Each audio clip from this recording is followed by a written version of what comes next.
Assalamualaikum warahmatullahi wabarakatuh. Perkenalkan, nama saya Nurmala, NIM 211120. Baik, saya akan menjelaskan materi bab 13 tentang kebijaksanaan pembelian dan penggantian mesin. Alasan-alasan mengadakan penggantian mesin.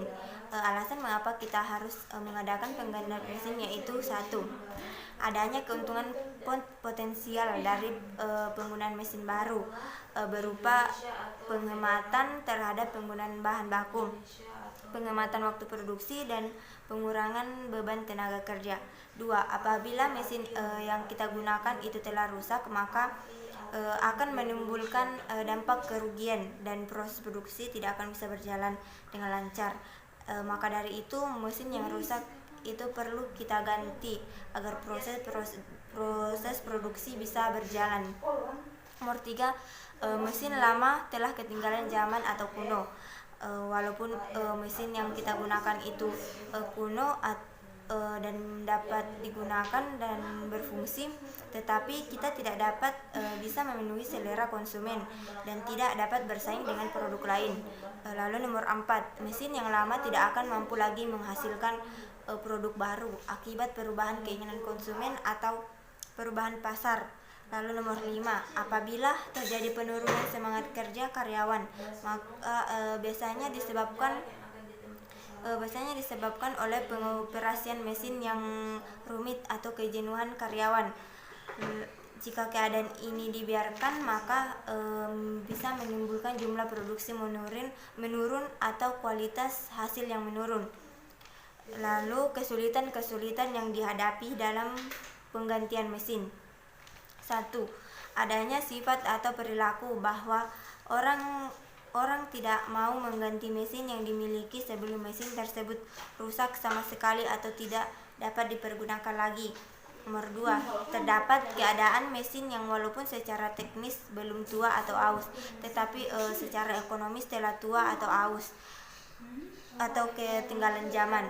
Nomor 3, adanya kesulitan keuangan yang dihadapi di perusahaan untuk mengadakan pembelian mesin baru.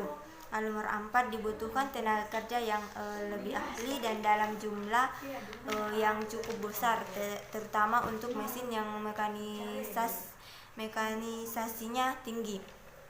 Lalu metode pemilihan dan penggantian mesin. Metode yang dipilih didasarkan atas rusak sama sekali atau tidak dapat dipergunakan lagi.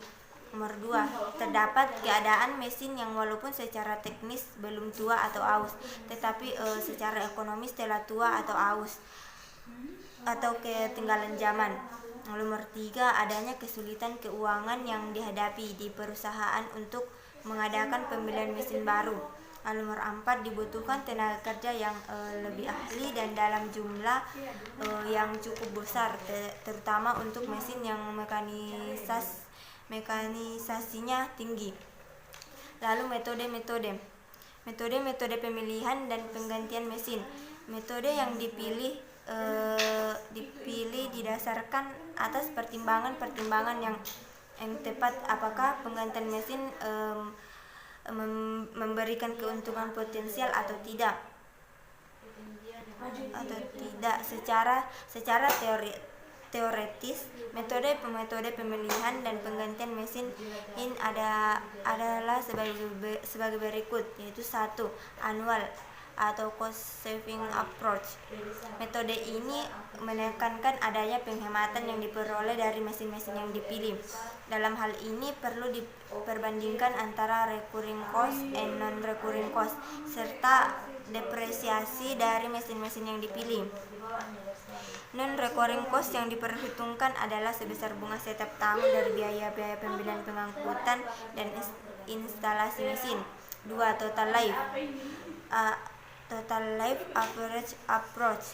Pada pendekatan ini, semua biaya per tahun dibandingkan, termasuk semua biaya untuk memiliki mesin tersebut dan taksiran semua biaya operasi atau operating cost dari mesin itu selama hidupnya atau operating life.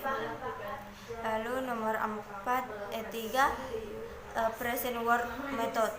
Pada metode ini, semua biaya baik biaya investasi maupun biaya operasi masing-masing mesin diperkirakan dengan nilai sekarang atau present value.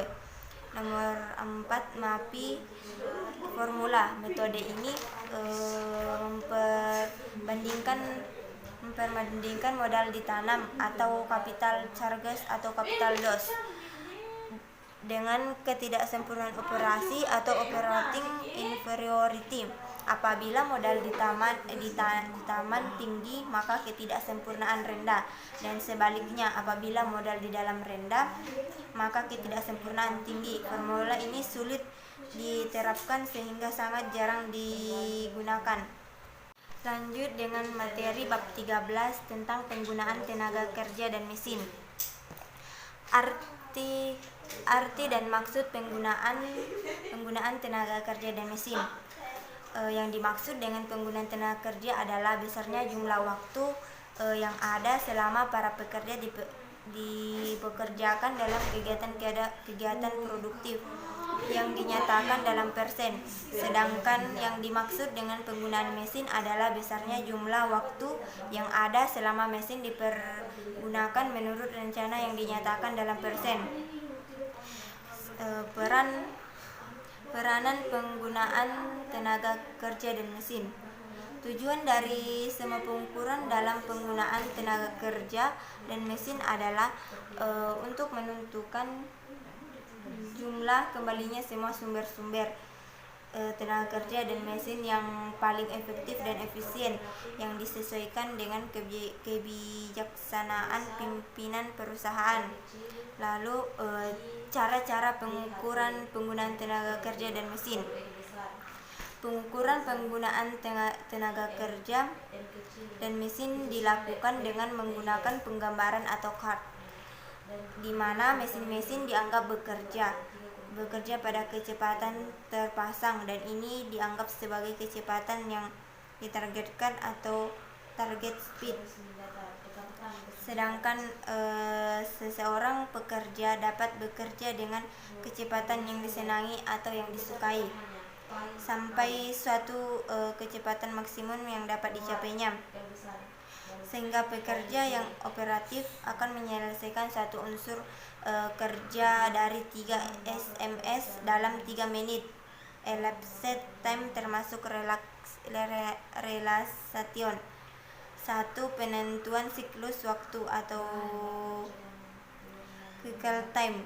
1. Man atau machine card yang digambarkan horizontal dalam skala waktu yang disusun menurut menit dipergunakan untuk menentukan satu target cycle time dari satu kondisi pekerja. Kondisi kerja dalam satu pabrik makanan dalam kaleng, di mana seorang pekerja memakai 50 galon panci untuk menyaring sop. Lalu nomor 2, penggunaan siklus waktu. Di dalam target cycle, orang menyelesaikan unsur-unsur A, B, dan C. 1. Jumlah pekerjaan dari 10,5 SMS. Nomor 3, bekerjanya mesin serbaguna atau multi dan mesin working. Lalu nomor 4, perbandingan antara penggunaan dan produksi. Sekian dari saya, kurang lebihnya mohon dimaafkan. Wabillahi taufiq wal hidayah. Wassalamualaikum warahmatullahi wabarakatuh.